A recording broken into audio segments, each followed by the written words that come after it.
आज शहीद लक्ष्मण नायक डिग्री महाविद्यालय वाईआरसी भॉलंटियर्स एवं एनएसएस भॉलंटियर्स सह आरटीओ कोरापुट सम्मिश्रण में आज सड़क सुरक्षा सचेतनता कार्यक्रम होता।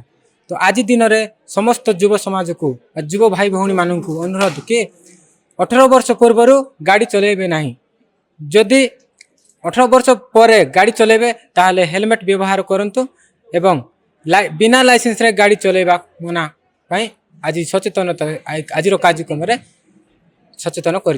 देखो दिन को दिन सड़क दुर्घटना बढ़ुची ए लोक मानकर जीवन अजथारे खाली सतर्क नहेबा जो जाऊँगी एथिरे अनेक लोकंर मृत्यु होउची, किछि लोक पूरा विकलांग हो जाउछन्ति जीवन सारा पाई। तेणु कॉलेज पिलांकु नहीं आरटीओ आ पुलिस तरफ आज गोटे सचेतनता कार्यक्रम करा जायतिला टाउन सारा बुली।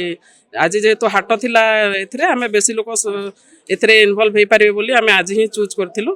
तेणु लोक सतर्क हेले दुर्घटना कमी धन जीवन समस्तଙ୍କର सुरक्षित रहिबो बोली एटा हमर आशा रे आज रैली करा जायतिला। आम पश्चिमता ग्राम पंचायत सरपंच कही आमर 22टा दाबी विषय आपण मानक अनुरोध करछन्ती आपण माने सरकार पाखर निश्चित पहुँचेबे और आम दाबीटा पूरण करने कौन कौन समस्या रही समस्या आमर रास्तार समस्या रही आमर जो मार्केट कम्प्लेक्स छक हबार दरकार होची आम पंचायत ऑफिस कंप्लीट होनी सरीनी तार समस्या एवं आम गोटे खेल पड़िया करने चाहूँ पसरमिंधा ग्राम कचेरीबाड़ी जेपी छक आरडी रोड निमातपुर हॉस्पिटल पर्यंत से 3टा पंचायत जॉइंट होता आम दरकार। आम पसरबिंदा पंचायत एक हरिजन बहुल 12टी वार्ड को लेकिन गठित 2017 मसीह गठित होता। ये विभिन्न समस्या रही मु आज सांबादिक सम्मेलन में आमर सरकार को निवेदन करुच्ची मोर जो 22 कोटी दाबी रखी तुरंत पूरण करा जाऊ।